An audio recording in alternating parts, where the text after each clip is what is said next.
네, 우리 지난주에 이어서 어린 양을 따르는 교회 두 번째 시간인데요. 오늘 말씀 전하기에 앞서서 마음이 많이 왔다 갔다 합니다. 네. 예배의 시작, 설교의 시작을 좀 좋은 이야기로 좀 하면 좋겠습니다. 네, 어제 우리 채원자매가 영화 본 이야기를 하더라고요. 킹 오브 킹. 네, 보셨습니까? 네. 킹 오브 킹을 보면서 저는 좀 우려 섞인 시선으로 좀 봤어요. 비신자가 보면 이걸 어떻게 받아들일까 싶을 정도로 기적 중심으로 이렇게 영화가 만들어져서 좋다라는 느낌도 있지만 한편에서는 걱정도 됐는데, 또 우리 교인의 피드백을 들으니까 또 좋더라고요. 네, 그래서 풍랑 있는 바다를 걸었던 베드로 입장에서 믿음에 대한 또 나눔도 해주고 그래서 참 좋았습니다. 내용은 요한복음을 가지고 했기 때문에 요한복음의 주제가 예수 그리스도가 하나님이시라고 하는 걸 강조하다 보니까 7 이적을 주로 다뤘고 이러다 보니까 전체적으로 예수가 뭔가 사람이라기보다는 신적 존재라는 것을 계속 강조하게 되면서 비현실적인 이야기, 이게 너무 자세하게 기록되어 있더라고요. 그래서 크리스찬들에게는 어떻게 다가갔을지 모르지만 일반인들에게는 소설 같은 이야기, 또 예수는 뭔가 사람이 아닌 신적인 왕, 뭐 이런 느낌만을 주지 않나 싶은 생각도 좀 있었습니다. 근데 뭐 영화가 어쨌든 의도적으로 이렇게 희곡을 쓴 게 아니고, 그렇죠? 소설의 원작이기도 하고 또 요한복음의 내용이다 보니까 그동안에 이제 우리가 흔히 보았던 영화나 내용들하고 좀 다른 복음적인 서사보다는 예수 그리스도를 소개하는 쪽에 많은 초점이 좀 맞춰져 있었다는 거죠. 그런데 어쨌든 일반인들은 어떻게 받아들일까 이런저런 생각을 했는데 우리 교인들이 보면서 도움이 많이 됐으면 좋겠고, 우리 아이들에게도 도움이 됐겠다는 생각이 들어요. 아이들에게도 예수님에 대한 이해도 넓히고, 또 정말 이게 가능한 일인가 싶은데 실제로 벌어진 것처럼 이렇게 사실적으로 묘사가 돼가지고 참 좋았습니다. 한번 나중에 영화 본 이야기도 나누면 좋겠습니다. 어땠는지. 네. 또 한편에서는 좀 가슴 아픈 이야기들은 한 주간, 여러분도 소식을 들었는지 모르겠지만 교회가 막 압수수색을 당하기도 하고, 국동방송도 그렇고, 교회가 좀 창피스러운 그런 모습들, 그리고 다니엘 기도회로 유명한 오륜교회 직원이었던 우리 성도가 죽었다는 이야기, 근데 교회가 그 부분에 대해서 이렇게 침묵한다는 그런 이야기들, 그런 뉴스를 봅니다. 참 바벨론에 살면서 교회로 살아간다는 거에 대해서 계시록을 다루고 있는데, 바벨론화되었다는 걸 넘어서 바벨론과 손잡고 있는 교회의 모습들도 보면서 좀 안타깝고, 그래서 또 뭐 영화와 다르게 그런 뉴스들을 보는 비신자들은 어떤 마음일까? 우리 교회는 어떤 마음일까? 근데 한국교회 총연합회는 막 이제 정치 탄압이다, 종교 탄압이다, 뭐 이러면서 이렇게 성명서를 냈잖아요. 창피한 걸 잘 모르는 거죠. 그러면서 정치와 또 뭐 통일교 이야기, 신천지 이야기와 연결되어 있는 교회의 모습들도 보게 됩니다. 그래서 제가 앞서 이 말씀을 드리는 이유는 우리의 신앙생활, 교회 생활은 결코 사회와 분리되어 있지 않습니다. 그렇죠? 우리가 읽는 성경과 말씀, 기도가 결코 이 세상과 분리되지 않아요. 근데 우리는 끊임없이 분리하고, 우리는 성역이 되고, 우리는 잘하고 있고, 저들은 구원의 대상이고, 우리는 구원의 대상이고 저들은 심판의 대상인 것처럼 이분법적인 생각을 하게 되고, 그래서 항상 내부자 중심적 사고를 조심해야 되지 않나 하는 생각도 들고, 계시록을 읽으면서 우리도 우린 심판의 대상이 아니야, 그런 생각으로만 읽어갈 문제는 아니다라는 생각을 해보게 됩니다. 지난주에 우리가 이 문구를 봤지 않습니까? 예배가 그리스도인들을 제자로 변화시킨다 했는데, 이걸 우리에게 적용해 보면 진짜 우리가 예배 드리고 있으면서 제자화 되고 있는가에 대한 생각을 하게 됩니다. 바벨론에 포위되어 있는 우리들이 얼마나 우리 한국교회가 예배에 집중하고 예배를 많이 드리고 있고 집회도 많고 예배에 힘씁니까? 그렇죠. 예배가 우리를 살리기도 하는데 예배가 과연 우리만 살리는 게 아니라 사회도 살리는가?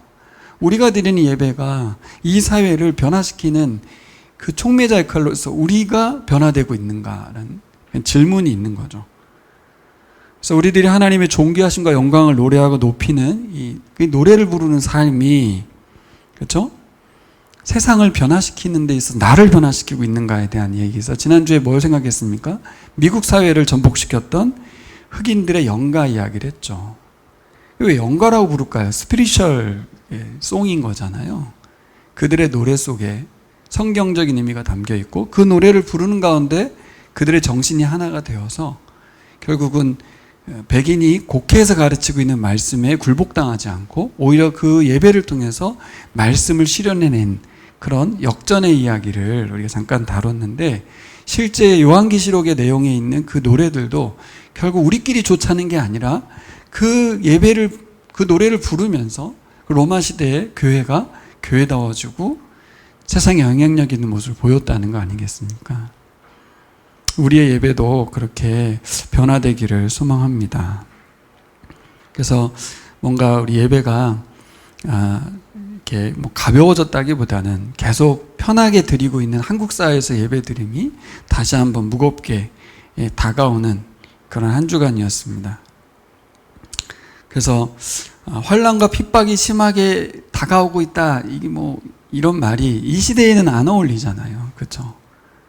이 시대는 안 어울리는데 로마 시대 때는 실존했던 이야기고, 지금 중국 교회만 해도 그렇고 북한에 있는 교회 이야기도 석사님과 잠깐 나눴었는데 북한에 있는 교회도 마찬가지고요. 계시록 7장은 교회의 미래의 엄청난 영광스러운 모습을 보여준다고 지난주에 우리가 살펴봤죠. 여기 보면 교회의 미래가 7장에 있었다고 그랬습니다. 오늘은 교회의 사명인 10장에서 11장의 막간의 이야기를 살펴보려고 하고요. 계시록을 이해하는 데 가장 중요한 메시지는 막간에 많이 담겨 있다고 말씀을 드렸습니다. 그래서 우리 오늘 막간을 통해서 하나님께 주시고자 하는 메시지, 첫 번째, 어린 양을 따르는 교회는 예배 공동체라는 거, 그죠? 그래서 교회의 미래는 어떻게 됩니까? 여기 나와 있는 것처럼 최종적인 승리가 약속되어 있는 거예요, 그죠?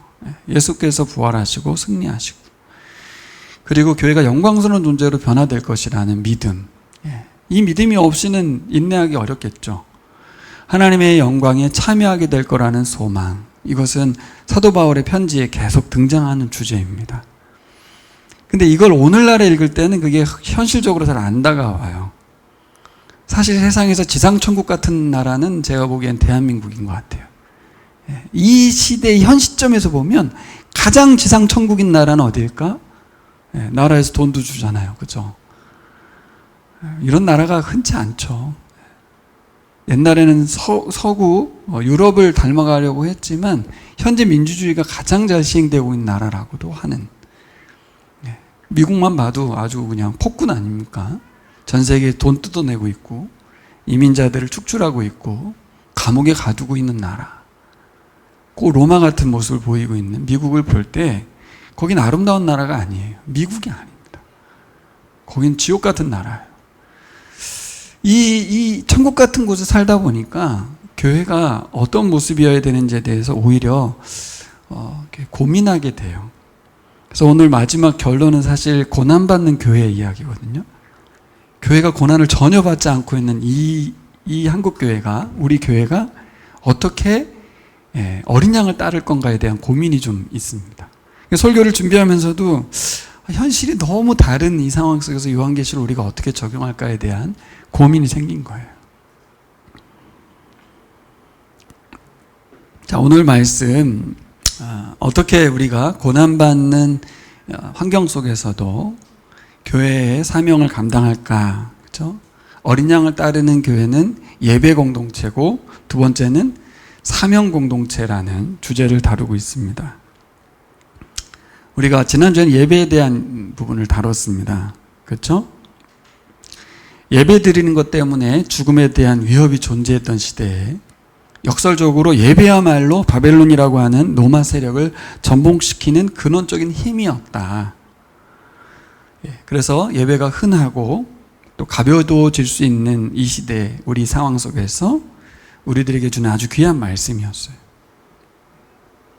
그래서 아까 우리 보훈자매랑 오면서도 그런 얘기를 했는데, 예전에 우리 목사님께서 예배 3주 안 드리면 세상 사람 되는 거라고 그런 얘기를 했거든요.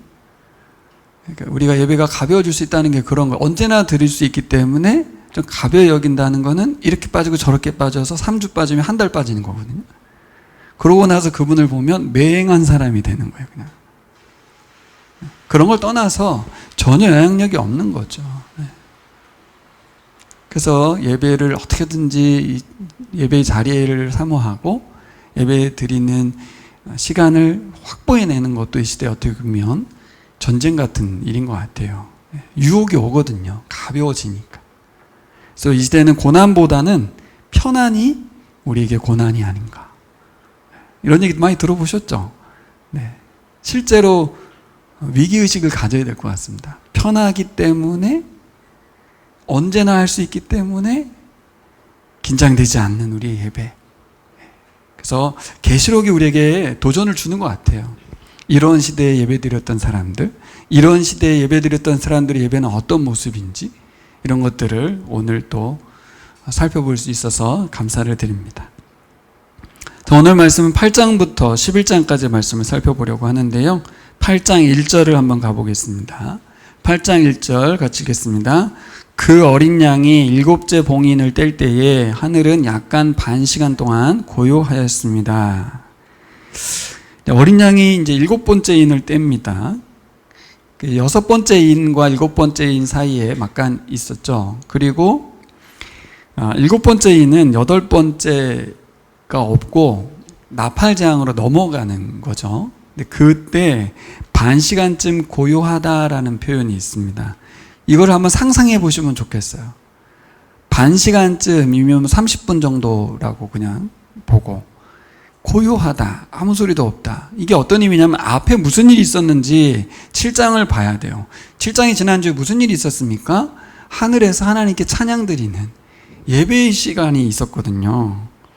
하늘 성전에서 울려퍼리던 찬송 소리가 있는데 갑작스러운 고요가 있는 거예요.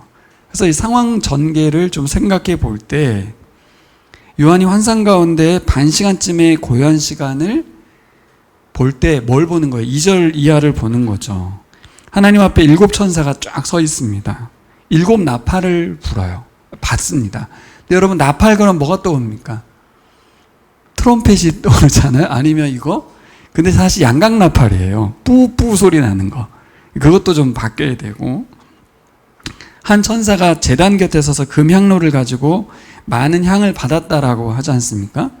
여러분들 뭐 보니까 매일 성경 도움말이 너무 잘 돼 있어요. 정말 잘 돼 있더라고요. 그래서 이건 모든 성도들의 기도를 받는 거라고 하죠. 대접에. 천사의 손으로부터 하나님 앞으로 올라가는 장면이 이제 보이는 거고, 이것은 5장에 있는 천사가 향로를 가져다가 제단에 불을 담아다가 땅에 쏟는다 이런 말을 했습니다.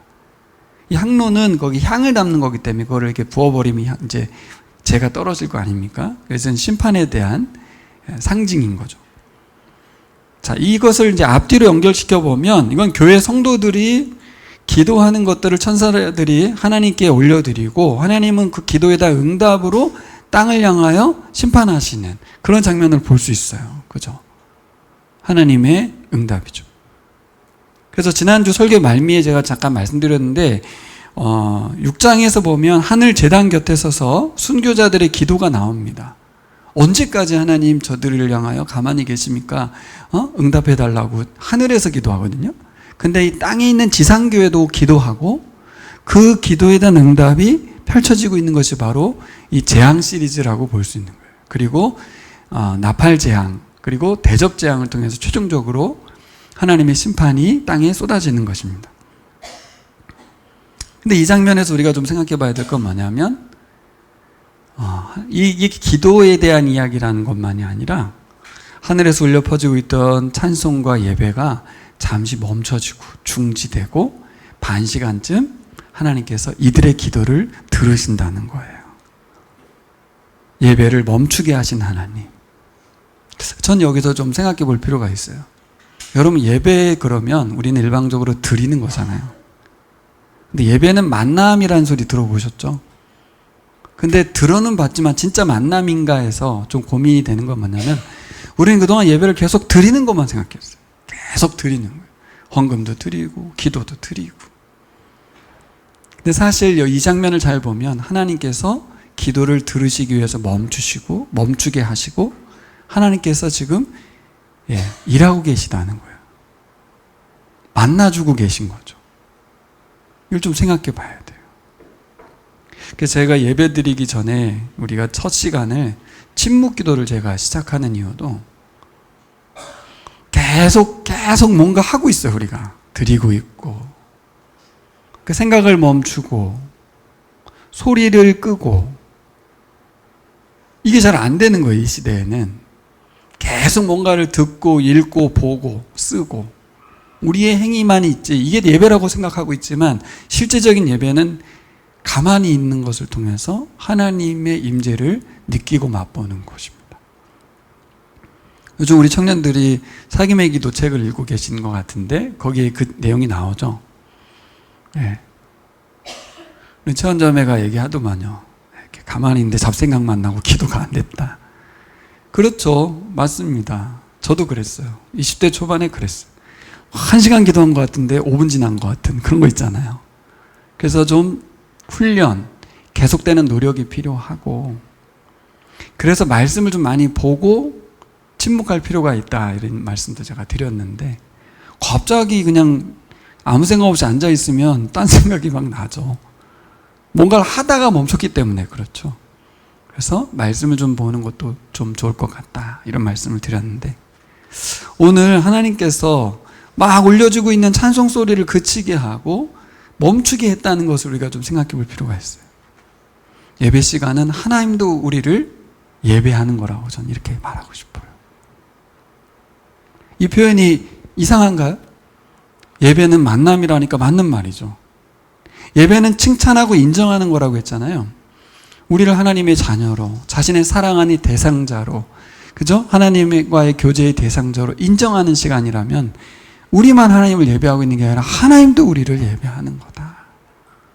그럼 우리는 그 하나님 예배를 받아들일 필요가 있죠.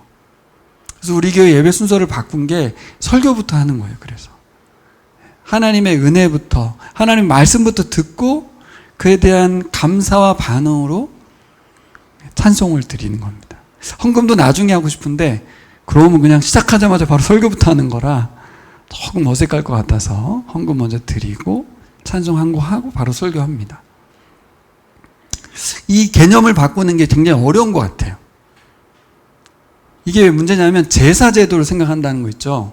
지극정성으로 우리가 하나님께 열심히 제사 드리면 하나님이 뭔가 우리에게 은혜를 주시고 보답하는 제사가 아니라는 거예요, 예배는.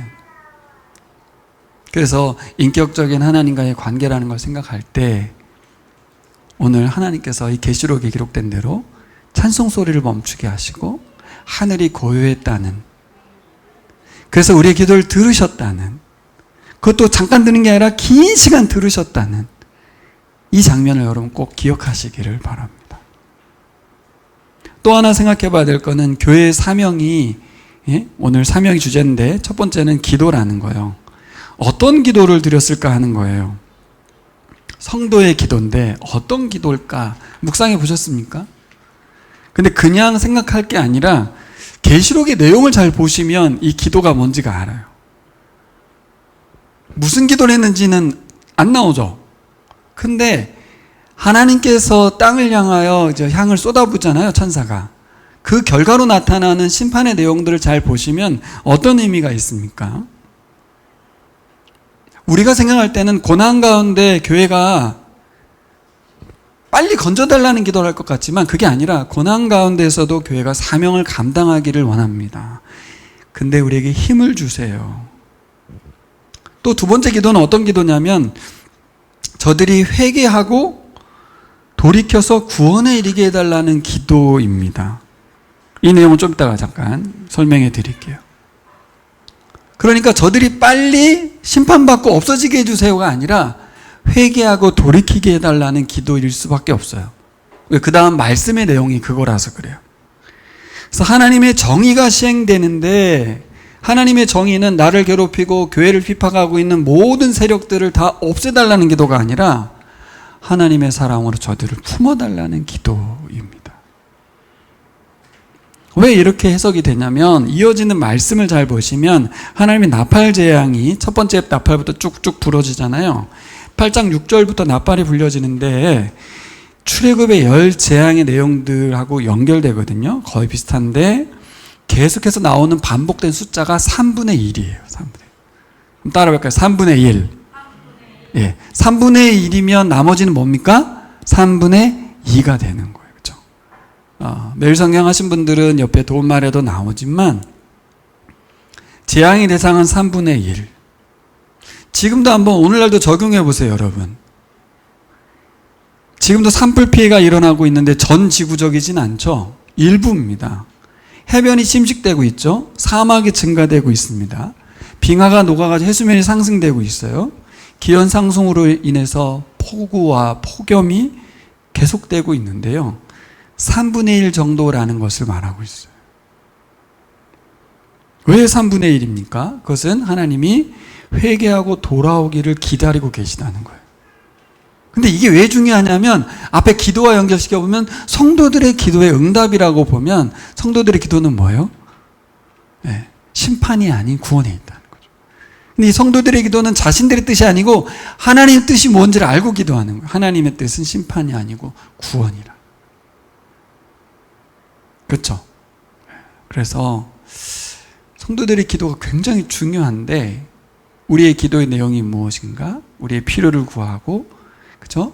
얼마든지 호소하는 기도도 있지만 성도의 기도에 무게감이 실리는 건 뭐냐면 하나님의 뜻을 구할 때 하나님께서 우리의 기도에 응답하시면서 일하신다는 걸 기억하는 거예요. 그래서 기도하기 전에 말씀을 많이 읽어야 되는 거죠. 하나님 말씀을 읽고 그 말씀에 해당되는 기도들을 이 땅에 실현되게 해달라고 기도하는 거예요. 자, 그러면 하나님 뜻대로 하면 되지 뭘 기도 하나 반복해드리지만 왜 우리가 기도합니까? 하나님 우리와 함께 하신다는 의미가 있어요. 이 땅을 본인 뜻대로 마음껏 휘두르시는, 전행을 휘두르시는 신이 아니시고 당신의 자녀들인 우리들과 함께 이 땅을 통치해 가신다는데 기도를 통해서 우리를 초청하시고 또 하나님 뜻을 알려주심을 통해서 우리에게 간구하게 하셔서 하나님 살아계심을 알려주시고 하나님께 지금도 통치하고 계심을 알려주시는 거죠. 그리고 어쩔 수 없이 당하고 있는 이 땅에 고난받는 교회가 하나님의 통치가 임하는 걸 보면서 힘을 얻도록 도우시는 겁니다.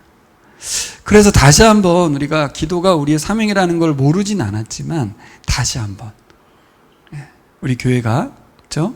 가지고 있는 어린 양을 따르는 교회가 예배자이면서 동시에 기도하는 사람들이라는 것, 기도 공동체라는 것, 특별히 말씀에 나와 있는 하나님의 뜻을 구하는 기도 공동체라는 것을 기억했으면 좋겠습니다. 그리고 우리가 한번 생각해 봐야 될 게 9장 20절인데요. 여기 9장 20절. 9장 20절 가서 읽어볼까요? 9장 20절 같이 읽겠습니다. 이런 재앙에서 죽지 않고 살아남은 사람이 자기 손으로 한 일을 회개하지 않고 오히려 귀신들에게나 또는 보거나 듣거나 걸어다니지 못하는 금이나 은이나 굴이나 돌이나 나무로 만든 우상들에게 절하기를 그치지 않았습니다. 21절 읽어요. 그들은 또한 살인과 점치는 일과 음행과 도둑질을 회개하지 않았습니다. 계속해서 첫 번째부터 여섯째 나팔이 불리면서 재앙이 계속 되는데 그 결론은 뭐냐면 9장 20절에 회개하지 않았다는 거예요. 이게 연결시켜보면 출애굽기 10가지 재앙이 있을 때 파라오가 어떻게 반응했습니까? 회개하는 것 같았는데 돌이키는 것 같았는데 돌이키지 않죠. 갈수록 완악해지고 강팍해졌잖아요. 왜 그러는 걸까? 여러분 묵상해 봤습니까? 이렇게까지 강력한 심판들이 계속 쏟아지고 있는데도 그죠? 출애굽기에도 마찬가지고 계시록에도 마찬가지고 심판에 대해서 반응하지 않아요. 강팍해져요. 더. 왜 그렇습니까? 첫 번째로 생각해 본 건 이건 하나님의 심판이 아니다라고 생각하는 것 같아요. 그냥 우연히 생기는 자연재해라고 보는 거죠. 이해되죠? 사람들은 그렇게 생각하는 것 같아요. 그러면 이 사람들이 왜 이렇게 반응을 할까? 왜 자연재해로 치부하고 하나님의 심판이 아니라고 할까? 왜 그럴까요? 제가 생각하기에는 자신이 죄인이 아니라고 생각하는 거예요. 그러니까 죄로 인한 심판이 아닌 거예요. 그러니까 자기는 죄인이 아닌 거죠.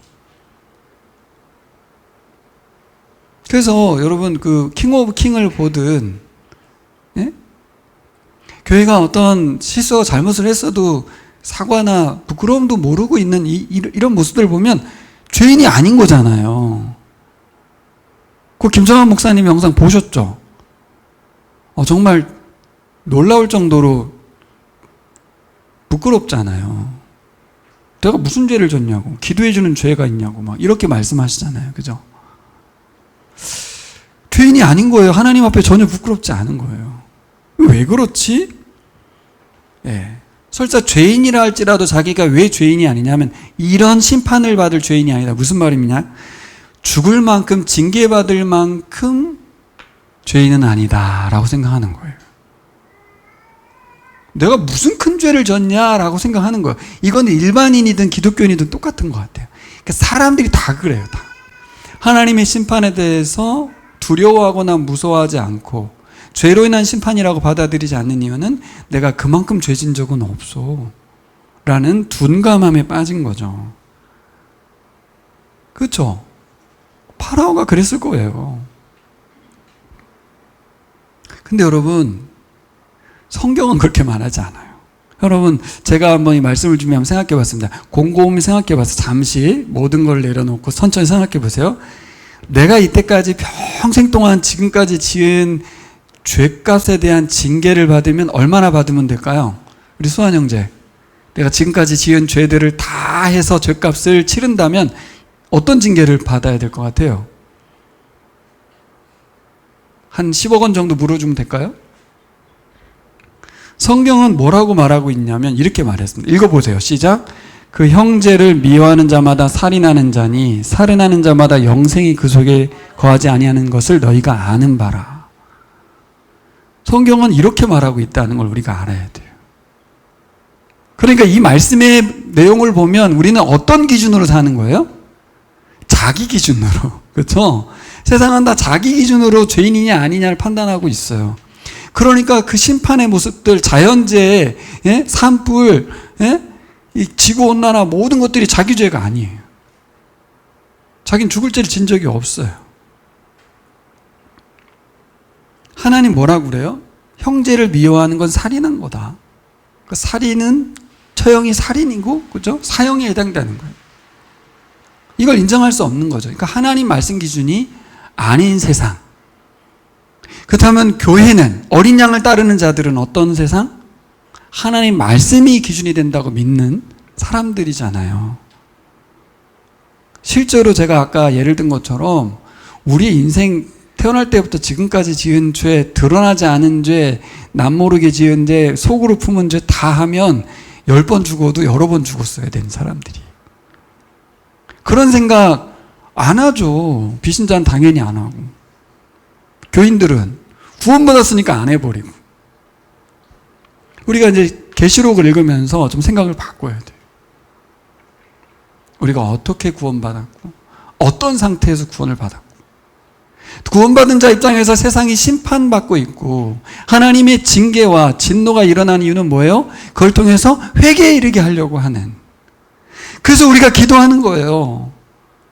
회개하게 해달라고. 우리가 구원받아서 의인된 입장에서 회개를 촉구하는 게 아니라 하나님을 모르고 있기 때문에 저 징계 속에서도 저 심판 속에서도 깨어나지 못하는 영혼들을 깨워달라고 안타깝게 기도하는 거죠. 그게 우리에게 사명인 거죠.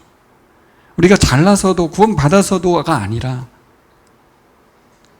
죽었다 깨어나도 죄인임을 깨닫지 못하는 그들에 대한 하나님의 긍휼을 기도하는 거죠. 그래서 요한계시록 읽으면서 겸손해지게 되는 것 같아요. 말씀을 기준으로 아무리 들이대도 할 말이 많은 게 사람이지 않습니까? 할 말이 많아요. 자신의 죄인됨 그리고 사형에 해당되는 심판의 대상임을 인정하지 않습니다. 그래서 한번 생각해 봤어요. 도대체 사람이란 존재가 왜 이렇게 망가지고 비정상적이 되었을까? 사람이란 존재가 왜 이렇게 되었을까? 왜 그런 것 같습니까? 스스로 심판자가 되었어요. 특별히 이 시대의 모든 사람이 그렇지 않습니까? 다 자기가 심판자의 자리에 앉아가지고 자기가 자기 죄도 처리하고 남의 죄도 처리하면서 다 자기 기준에 의해서 다 결정을 내리고 있습니다. 스스로 심판자의 자리에 앉았어요. 이걸 어떻게 알 수 있습니까? 여러분 오늘 21절 읽어본 내용을 보시면 이들이 회개하지 않고 하는 행동들이 뭡니까? 오히려 귀신들에게나 또는 보거나 듣거나 걸어다니지 못하는 금이나 은이나 굴이나 돌이나 나무로 만든 우상들에게 절하기를 그치지 않았대요. 이게 어떤 의미가 있는 거예요? 사람이 우상을 왜 만들어요? 우상에게 왜 절합니까? 여기 잘 보면 표현이 나무로 만든 우상이라고 되어 있거든요. 그 만두 누가 만들어요? 자기가 만들거든요. 왜요? 자신을 무죄한 사람으로 승인해주는 신을 만드는 거예요. 얼마나 웃깁니까 이게. 계시록에 이렇게 표현되어 있는 거예요. 하나님을 만들어 버리는 거예요. 하나님 아닌 다른 존재, 이 파라오가 지가 신이잖아요. 그러니까 다른 우상에 의해서 그 신은 나에게 죄가 없다고 말하는데 너는 왜 자꾸 나한테 죄가 있다고 말해? 왜 우상 숭배하고 왜 갖다 절하고 왜 갖다 돈 바치고 합니까? 멍청한 거죠, 인간이.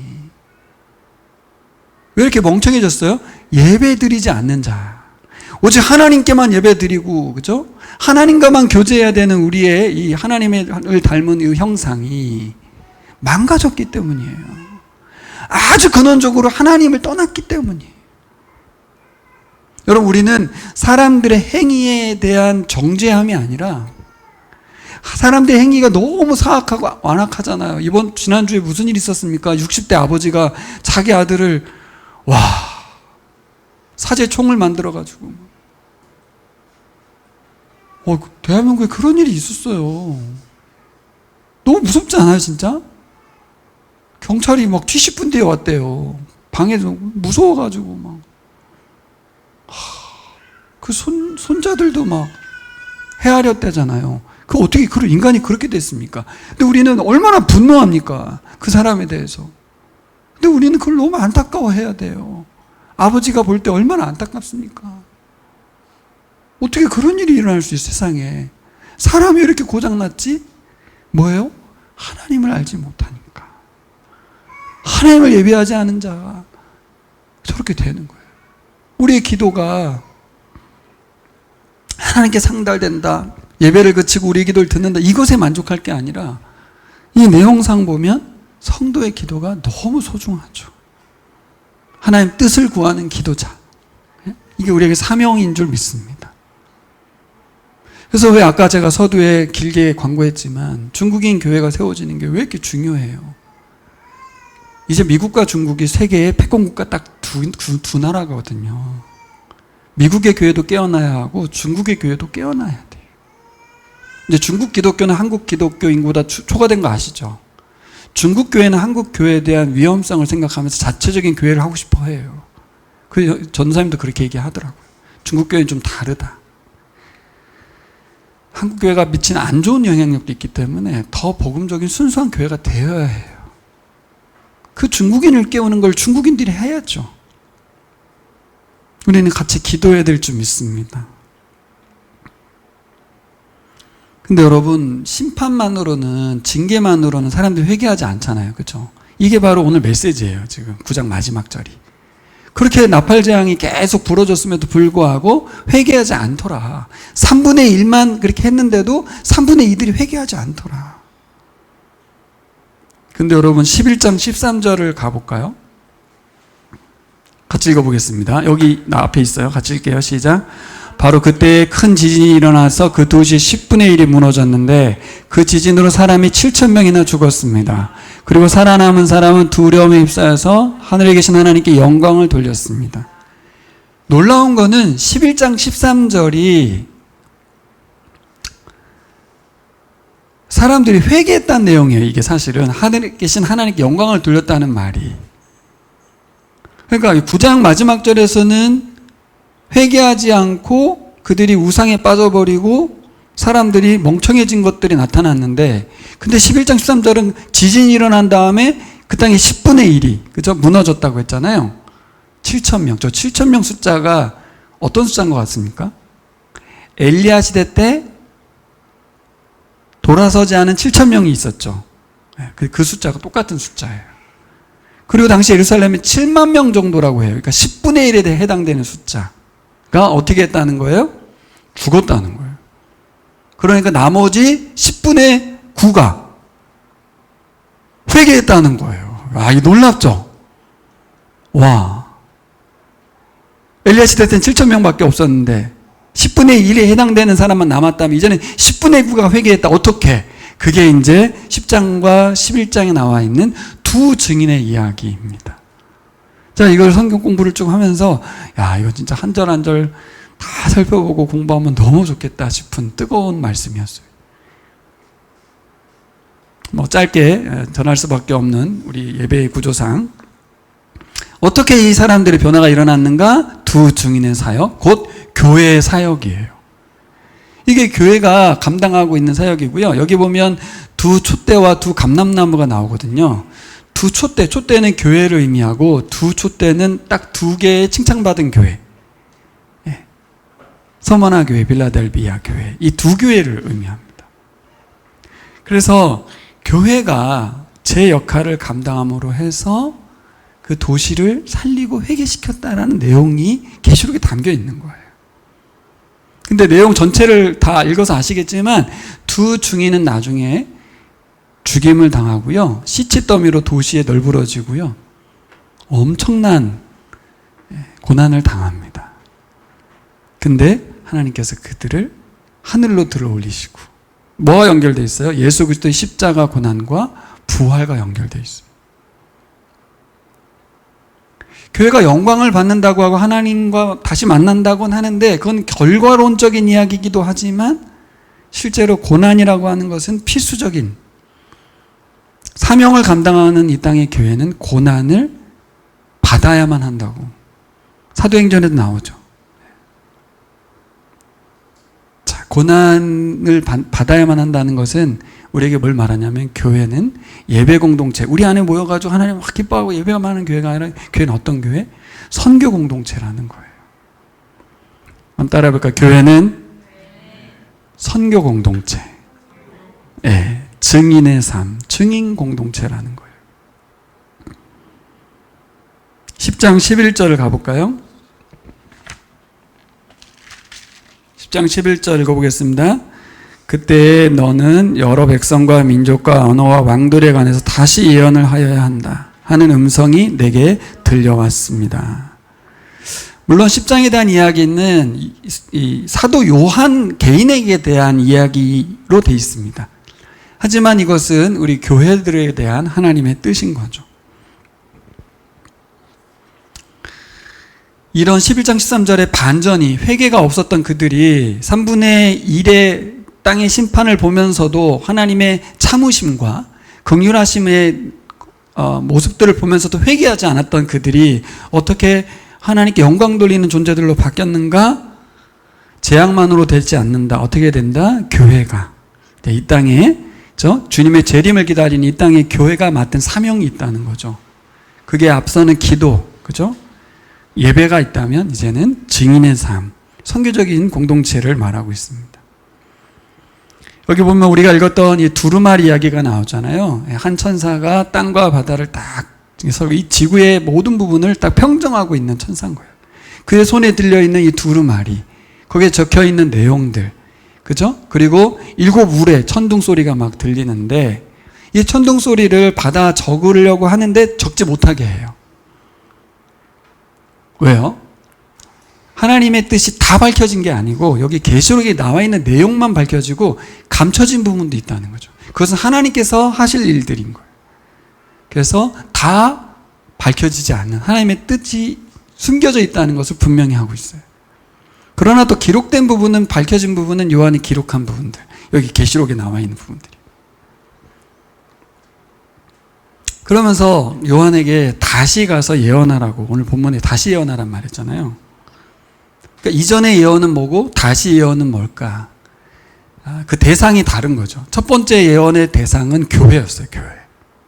근데 이제는 뭐예요? 아까 우리 읽은 것처럼 11절에 열방을 향하여, 안 믿는 세상을 향하여 예언하라는 거예요. 그래서 11장부터 22장까지 전개될 내용이 바로 다시 예언에 대한 내용입니다. 요한에 대한 사명이기도 하지만 우리에게도 주는 똑같은 메시지라고 말할 수 있어요. 여러분, 근데 가란다고 갈 수 있을까요? 다시 예언하라. 하나님께서 다시 예언하라고 하는데 우리가 기도하고 갖춰야 될 내용이 있다면 뭐가 있을까? 다시 전하기 위해서 먼저 필요한 게 뭐냐면, 에베소 교회에서 놓쳤던 것이 뭐였습니까? 에베소 교회가 뭘 문제 제기를 받았어요? 처음 사랑을 잃어버렸다고 그랬거든요. 그러니까 교회가 계속해서 유지해야 될 게 뭐냐면 처음 사랑이에요. 하나님의 사랑, 그 긍휼. 심판이 목적이 아닌 구원이 목적이라고 하는 것에 대한 걸 아는 거예요. 그래서 기도하는 교회가 아니면 이걸 놓치게 돼요. 하나님의 말씀을 놓치면 또 놓치게 돼요. 그래서 여러분 기억해 보세요. 요한복음 마지막 장면이 뭡니까? 베드로를 예수님이 갈릴리 바다에 찾아오셔가지고 제일 먼저 물어보는 게 뭐였어요? 네가 나를 사랑하느냐? 였어요. 다른 사람들보다 너가 나를 더 사랑하느냐? 라는 질문이었어요. 하나님을 사랑하는 교회여야만 사명을 감당할 수 있어요. 근데 교회가 하나님보다 세상을 더 사랑해. 에? 정권을 더 사랑해. 이권을 더 사랑해. 부동산을 더 사랑해. 이거는 제가 비난하려고 한 게 아니라 그냥 모든 교회가 스스로 자문해 봐야 돼요. 진짜 우리는 하나님을 사랑하는 교회인가? 이 시대에 진짜 마지막 하나님이 원하신 뜻을 구하는 교회인가? 이거는 모든 교회가 다 질문해야 돼요. 우리 교회도 질문해야 돼요. 무엇을 더 사랑하는 교회인가? 왜 석윤 집사님이 우리 교회에 오가시면서 그 얘기를 하셨을까 할 때 참 많은 교회를 다니셨을 거 아니에요, 지금. 그렇죠? 제가 너무 감사하다고 그걸 말씀해 주셔서 잠깐의 서울 여행이었지만 집사님의 격려와 또 그런 말씀들이 참 감사했던 것은 우리 교회가 뭐 횟수로 뭐 1년, 2년, 3년, 6년 이게 중요한 건 아니지만 현재형으로 우리 교회가 계속해서 끊임없이 교회다운 교회로서의 모습을 계속해서 계속 살아가려고 발버둥 치고 있는 모습에 응원을 해주셨어요. 우리 교인들에게 제가 나누는 이유는 자랑이 아니고 힘을 좀 얻으시라고. 잘하고 있다가 아니라 정말 여러분들 때문에 많은 분들이 힘을 얻고 있다고. 실제로 제가 교회 소식들을 많이 보내면 그분들이 많은 피드백을 주세요. 뭐 그걸 다 말하기는 좀 어렵지만 우리 교인들이 설교 시간에 나누는 겁니다.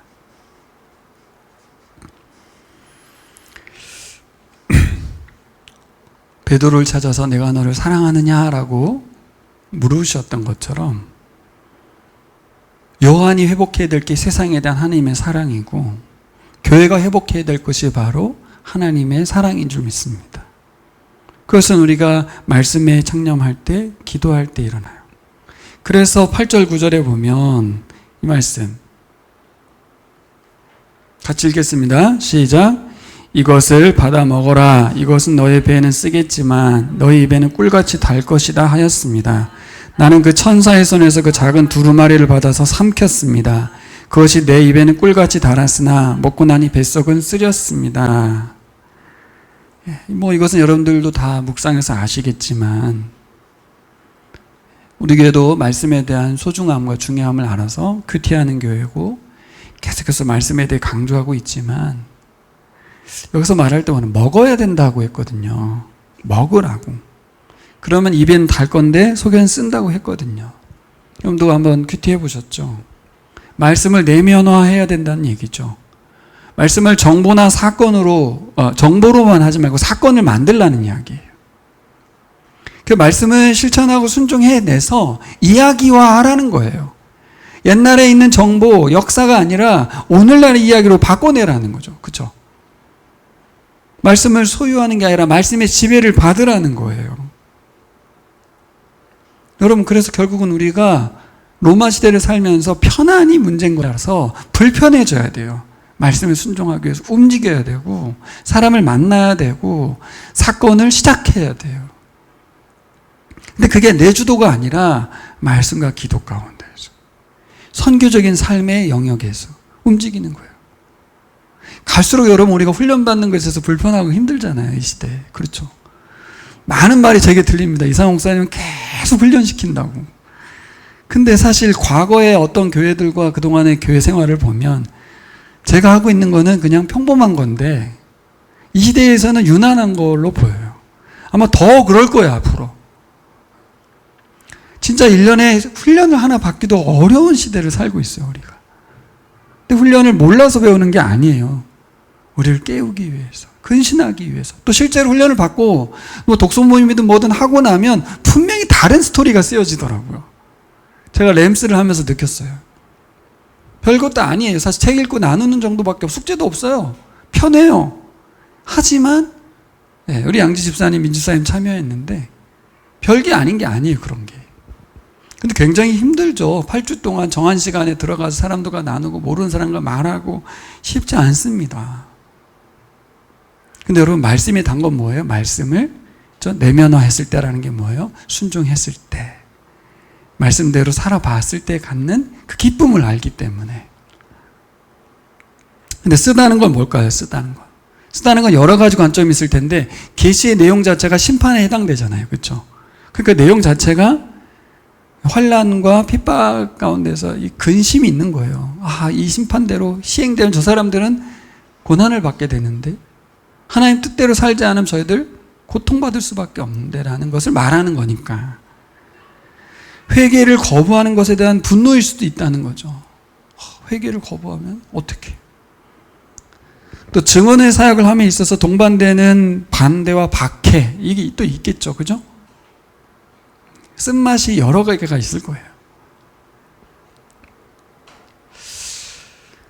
여러분, 근데 우리가 한번 고민해 봐야 될 게 뭐냐면 복음에 대한 고난에 동참하는 거를 우리가 하지 않는다면 쓴맛을 모르는 거죠. 단맛만 아는 거죠. 그래서 말씀의 단맛만 알고 살고 있다면 그것은 문제가 있다. 오늘 본문은 그걸 말하고 있어요. 복음의 고난에 동참하는 것을 회피하면 살았다, 적당히 살았다라는 다른 말이 뭐예요? 복음의 쓴맛을 모른다는 거예요. 증인의 삶은 쓴맛이 느껴지는 삶이에요. 지치기도 하고 힘들기도 하고 그만두고 싶기도 하고 짜증도 나는, 그게 진짜 살아가고 있는 것이지 난 너무 좋아요, 요즘 예수 믿고 있어서 너무 행복해, 이거는 좀 뭔가 문제가 있다는 거예요. 제 말이 아닙니다. 이거 성경에 나와 있는 그 말이에요. 세상의 쓴맛을 능가하는 복음의 단맛으로 증인의 사명을 감당하라 말하고 있습니다. 교회는 결국 정리해보면 세상과 돈이 아니라 하나님만을 향해서 경배하는 예배 공동체입니다. 그렇죠? 예배 공동체. 그리고 세상에 대해서는 어떻습니까? 우상과 황제 숭배를 거절하는, 바벨론의 가치관에 저항하는 공동체예요. 세상과 타협하지 않는. 세 번째는 뭐예요? 세상을 위해서는 복음의 단맛을 가지고 세상의 쓴맛을 이겨내는, 우리를 쓰게 만드는 것을 이겨내는 증인의 삶을 살아가는 선교 공동체입니다. 우리 교회가 제가 처음부터 표방한 건 아니나 지금까지 걸어온 것을 보니까 예배하고 선교하면서 계시록에서 말했던 그 공동체를 살아왔기 때문에 바깥에서 보시는 분들이 볼 때 힘을 얻는다고 말하고 기쁘다고 말씀하시고 또 지속적인 후원도 가능하게 하는 이유인 것 같아요. 어떻게 보면 이런 말씀인 거죠. 돈 걱정하지 말고 미래일 걱정하지 말고 계속해서 증인의 삶을 살아가기를 바라는 거죠. 그런 젊은이들을 키워가기를 바라는 거죠. 저도 지난번에 말씀드렸지만 우리 교회가 뭐 이렇게 학창시절에 왔다가 다시 고향이나 또 타 지역으로 취직하면서 떠날 수도 있는 우리 학생들이 있지만 우리 교회에서의 4년 그 공동체의 삶이 다시 그 친구들이 가는 곳에서 또 다른 똑같은 교회들을 똑같은 공동체를 세워가는 일에 헌신하지 않을까요? 그렇죠? 교회가 지역에서 영원할 수도 없고 우리는 죽을 때까지 함께 할 수는 없습니다. 언젠간 파송받아야 하고 그러니까 파송받기 전에 우리 교회는 교회로서의 사명을 감당한 예배 공동체, 성경 공동체 모습을 살아가는 것입니다. 자, 마지막으로 11장의 내용은 우리가 한번 생각해 봐야 될 내용이 뭐냐면 예배와 저항과 증언의 삶을 살아가는 데 있어서 꼭 필요한 게 뭐예요? 하나님 통치와 최후 승리에 대한 확신 아니겠습니까? 그게 11장에 있어요. 근데 11장에는 어떤 내용이 주로 있어요? 아까 말한 것처럼 고난받는 교회, 죽임당하는 두 증인. 이 두 증인은 구약을 예표로 하는데 모세와 엘리야를 예표합니다. 근데 모세와 엘리야는 대표적으로 어떤 시대를 살았냐면 핍박받고 그렇죠? 박해하는 황제가 살았던 때예요. 왜요? 파라오가 살았던 때 모세가 있었고요. 또 엘리야는 언제예요? 아합 왕이 세상을 우상으로 점령했을 때의 이야기예요. 그때 홀로 싸워갔던 증인. 왜 2명인지 아세요? 큐티하면서 보셨죠? 왜 2명입니까? 증인의 최소 숫자가 2명이기 때문이고 또 두세 사람이 내 힘으로 모는 것에 나와 함께 한다고 했던 그 교회 공동체의 최소 단위가 2명이라서 2명이 교회라는 거예요. 우리 교회는 인원이 엄청 많은 거예요. 이 세상의 숫자로 보지 말고 두 증인의 삶이라고 하는 것을 통해서 두세 사람이 모이는 곳에 나도 함께 한다. 우리 목장이 교회고 성교 공동체라는 걸 기억하셨으면 좋겠습니다. 그래서 11장 앞부분의 이야기는 갈대를 주면서 성전, 제단과 바깥마당을 측량하는 일에 있어서 성전은 측량하지만 바깥마당 측량하지 못하게 하잖아요. 그렇죠? 그래서 성전 측량의 이야기는 교회를 보호하는 이야기, 바깥마당을 측정하지 못하게 한 것은 이방인들에 대한 제외에 대한 이야기라는 거죠. 여러분, 세상은 복음을 환영하지 않습니다. 그렇죠? 배척합니다. 하나님도 이 부분에 대해서 분명히 하고 계세요. 나도 그들에 대해서 보호하지 않겠다는 거예요. 그리고 이제 일어나는 이야기들이 세상이 핍박하고 1260일, 42개월입니다. 이 42개월 동안 고난받는 이야기는 뭐예요? 예수님의 초림부터 재림까지의 중간 기간을 말해요. 교회가 고난받는 이 기간. 이 기간에 하나님께서 우리를 보호하신다는 거예요. 하지만 보호 대상에 이방인들은 제외되어 있어요. 그렇지만 교회는 양육받고 보호받는다는 것을 꼭 기억하라고 오늘 본문 11절에서 말하고 있습니다. 자, 그래서 우리가 좀 생각해 봐야 될 건 11장 1절부터 13절의 내용에서 우리가 고민해 봐야 될 게 뭐냐면 그동안 한국교회의 전도 전략이 뭐였는지 아시죠? 다니엘 기도회도 그랬는데 뭔가 인기 있는 연예인들의 성공담, 이 간증으로 사람들에게 말하는 거예요. 하나님을 열심히 잘 섬겼더니 이렇게 되었다. 그러니까 뭔가 세상적으로 볼 때 유혹이 가능한 그런 이야기들을 통해서 그들에게 교회로 오라고 말했다. 근데 오늘 11장은 뭐라고 하냐면 교회로 살아가면 고난받고 핍박받고 박해받는다. 이 얘기가 주예요. 근데 끝까지 사명을 감당하면 하나님께서 구원에 이르게 하시고 예수 그리스도처럼 부활에 이르게 한다는 거예요. 교회가 무엇을 선택해야 되냐는 것은 후자거든요. 근데 교회는 그동안 전자를 선택해 왔다는 거예요.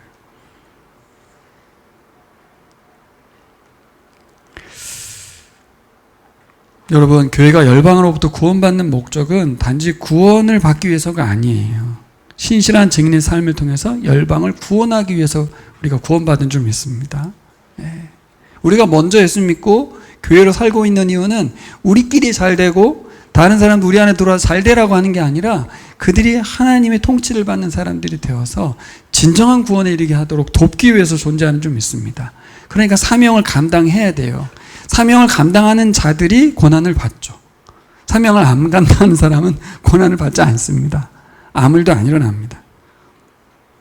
그래서 정리해보면 내가 유력해지고 더 많이 부자가 된 다음에 예수 믿으면 나처럼 복 받는다. 이거는 아니라요. 절대 아닙니다. 고난 가운데서도 하나님 사랑하심에 감복하고 끝까지 이웃을 사랑하고, 그죠? 헌신을 하다 보니까 돈을 많이 얻게 됐다가 아니라 사람을 많이 얻게 됐다. 이거 있죠. 뭐 당사자에겐 좀 조심스럽긴 하지만 우리 석 집사님께서 회심한 간증 이야기를 쭉 해주시면서 사업체를 운영하고 있으면서 뜨거운 마음에 접고 선교 현장으로 나갈까 고민도 있었다고 하더라고요. 그러는 가운데서 다 전심 사역자가 될 필요는 없다는 것을 알고 본인은 이제 사업체를 하면서 사역을 하고 계신데 끊임없이 생각이 바뀐 거예요. 그 과정 속에서 하나님의 일하심을 경험하면서 자신의 사업체가 선교에 들여지고, 그러니까 하루를 온종일 휴가 내가지고 사람을 만나고 필요하면 교회에 도움을 주겠다고 계속 말씀하시고, 이분은 온전히 선교적인 삶으로 변화되어 계시더라고요.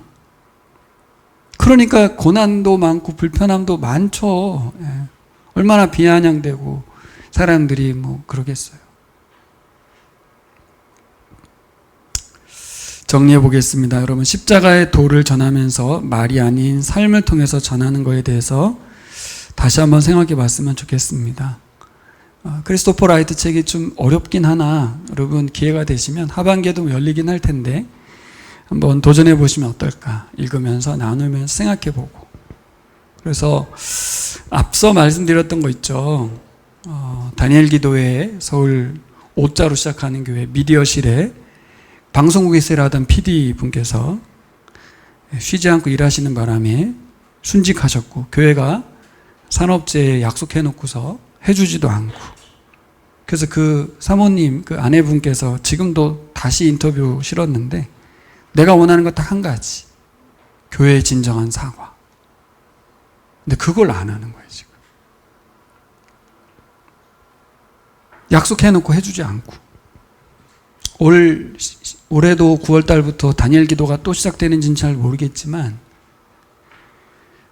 순기능이 없는 건 아니겠지만 무엇이 증언이고 무엇이 선교인가, 다니엘 기도에는 무엇을 위해서 기도한 것인가. 사실 이 문제는 예고되어 있었어요. 이전에 그 미디어실에 일하는 분들이 가혹하게 일한다는 뉴스가 떴었거든요. 노동 착취다 이런 얘기가 있었는데 결국 한 분이 죽었고, 이전에도 또 한 명이 죽었다고 하더라고요. 그 사람이 죽어가고 있는 상황 속에서 사람 살리는 기도를 하고 있다는 게 정말 아이러니하고, 거기에 쓰는 연사분들은 무슨 죄가 있어요? 그렇죠? 이것만입니까? 아까 앞서 말한 많은 크고 작은 일들이 한국 사회에 벌어지고 있는데 우리는 안전하다, 내게 그런 일이 안 일어났습니다만 하는 기도가 아니라 계시록과 함께 읽어가면서 우리가 어떤 사명을 부여받았는지를 기억하고. 그래서 여기 증인에 대한 마지막 메시지는요, 사실 이전에는 저는 보라를 하고 복음을 전하는 걸 굉장히 강조했거든요. 근데 크리스토퍼 라이트 책을 읽고 램스를 하고 나서 생각이 좀 바뀌었어요. 진짜 이 시대는 입 닫고 진짜 자기가 있는 현장에서 그리스도인으로 잘 사는 게 선교구나. 이게 안 되는 상황 속에서 말하는 게 오히려 역효과가 나고 있다는 시대. 오히려 입을 닫고 몸으로 삶으로 증언해야 된다는 게 무슨 말인지 알겠더라고요. 그래서 이것은 실천적인 의미 뭐 이런 걸 다 떠나서, 선교라는 이름을 다 떠나서 한 가지, 진짜 하나님을 사랑하고 그 하나님 사랑 때문에 이웃을 사랑하는 마음이 이렇게 몸에 배어 나오는 교인들, 그런 교회, 그런 교회여야 되지 않을까 싶습니다.